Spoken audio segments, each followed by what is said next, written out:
এই ভিডিঅ'ত আমি আলোচনা কৰিম সুখৰ প্ৰশ্ন উত্তৰখিনি, কিন্তু তাৰ আগতে তোমালোকে যদি ছাবস্ক্ৰাইব কৰা নাই ছাবস্ক্ৰাইব কৰিলে ছাপোৰ্ট কৰিবা। এতিয়া প্ৰথম দুটা প্ৰশ্নৰ উত্তৰ লিখিব প্ৰয়োজন নাই। এতিয়া আমি 3 নম্বৰৰ পৰা আৰম্ভ কৰিম। 3 নম্বৰ প্ৰথম প্ৰশ্নটোত দিছে যে সুখ বুলি সংসাৰত সুখ বিচাৰোঁতে মানুহে কি পায়? উত্তৰটো হৈছে সুখ বুলি সংসাৰত সুখ বিচাৰোঁতে মানুহে দুখৰ উপৰি দুখ পায়।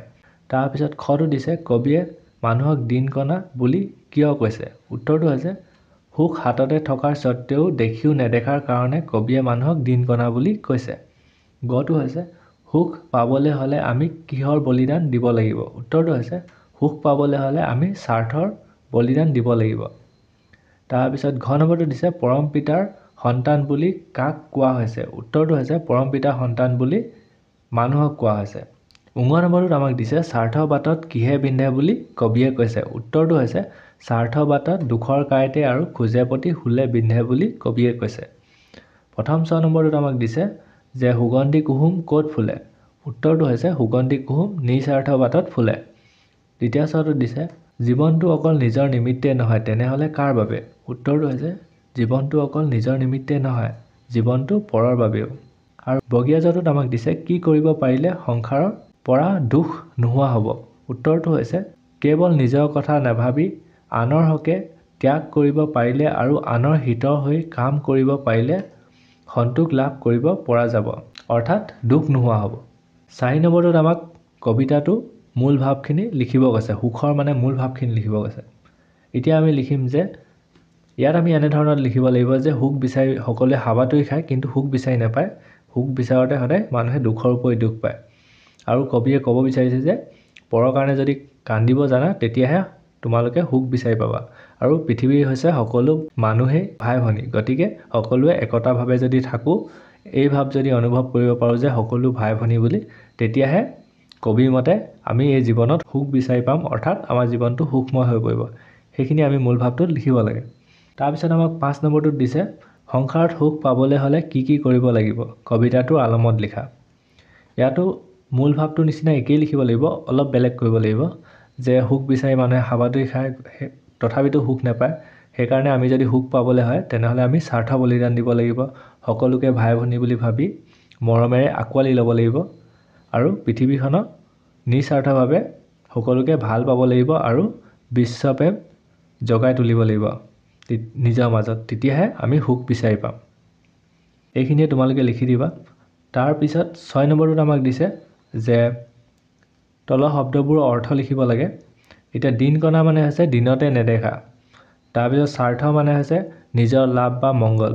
বলিদান হৈছে বলি বা উৎসৰ্গ।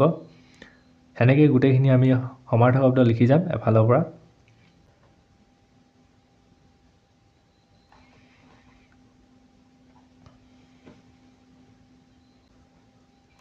তাৰপিছত আমাক 7 নম্বৰটোত 4 শাৰী কবিতাটো দি দিছে আৰু আমাক প্ৰশ্নটো সুধিছে যে কবিয়ে দিনকণা বুলি কাক আৰু কিয় কৈছে? ইয়াৰ উত্তৰটো হ'ব কবিয়ে দিনকণা বুলি মানুহক কৈছে। কিয় কৈছে? কাৰণ মানুহে সুখ বুলি হাবাথুৰি খাই থাকে কিন্তু তেওঁ হাততে সুখ থাকে সেই কথা তেওঁলোকে গম নাপায়। সেইকাৰণে কবিয়ে মানুহক দিনকণা বুলি কৈছে। সেইখিনি আমি ইয়াত লিখিব লাগিব। তাৰপিছত আমাক বিটোত দিছে মানুহৰ পাছে পাছে সুখ ফুৰিবলৈ হ'লে মানুহে কি কৰিব লাগিব? ইয়াৰ উত্তৰটো অলপ চুটি হয়। উত্তৰটো হৈছে মানুহৰ পাছে পাছে সুখ ফুৰিবলৈ হ'লে মানুহে স্বাৰ্থ বলিদান দিব লাগিব আৰু আনৰ হকে চিন্তা কৰিবলৈ শিকিব লাগিব। 8 নম্বৰখিনিত আমাক দিছে যে প্ৰসংগ সংগতি ব্যাখ্যা কৰিব লাগে। এতিয়া প্ৰসংগ সংগতিত সদায় 3টা পাৰ্ট লিখিব লাগে, প্ৰসংগ সংগতি আৰু ব্যাখ্যা। এতিয়া আমাক কবিতা 4 শাৰী দিয়া আছে। আমি প্ৰথম উক্ত কবিতা ফাঁকি ভাঙনি কোঁৱৰ আনন্দচন্দ্ৰ আগৰৱালাৰ ৰচিত সুখ নামৰ কবিতাটিৰ পৰা তুলি অনা হৈছে। সংগতিটো আমি লিখিম প্ৰকৃত সুখ মানুহে ক'ৰ পৰা কেনেকৈ পাব পাৰি তাৰ কথা কবিতাটোত প্ৰকাশ কৰিবলৈ যাওঁতে এই কবিয়ে এনেদৰে উল্লেখ কৰিছে। তাৰপিছত ব্যাখ্যা কৰাখিনি আমি এনেকৈ ধৰণত লিখিম যে সুখ বুলি সুখ বিচাৰিলে মানুহে সংসাৰত সুখ নাপায় বৰঞ্চ দুখহে পায়। এই গোটেইখিনি তোমালোকে চাইকেল লিখি ল'বা। তাৰপিছত আমি যাওঁ নেক্সট কুৱেশ্যন। 9 নম্বৰত আমাক দিছে বাক্য ৰচনা কৰা, স্বাৰ্থ বলিদান। এতিয়া আমি বাক্য ৰচনা কৰিম যে স্বাৰ্থ বলিদান দি পৰক আপোন কৰি ল'ব পাৰিলেহে মানুহৰ জীৱনত সুখ সুখ পাব পাৰে হ'ব লাগিছিলে। ইয়াত অলপ স্পেলিং ভুল হৈ আছে, শুদ্ধ কৰি ল'বা, পাব পাৰে লিখিবা। তাৰপিছত আছে সুগন্ধি। সুগন্ধিটো লিখিম সদায় সৎ আৰু শুদ্ধ পথত চলিলে জীৱনত সুগন্ধি ফুল ফুলে। তাৰপিছত দিছে সেন্দুৰীয়া।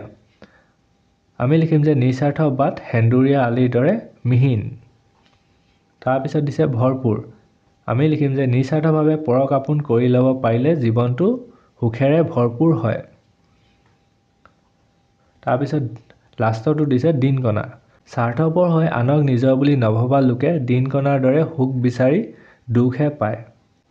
তাৰপিছত আমাক 10 নম্বৰটোত দিছিলে যে জুৰীয়া শব্দ বাছি কেনে বাক্য ৰচনা কৰিব লাগে। সেইটো আমি নকৰিলোঁ, তোমালোকে যদি বিচাৰি পোৱা কৰিবা।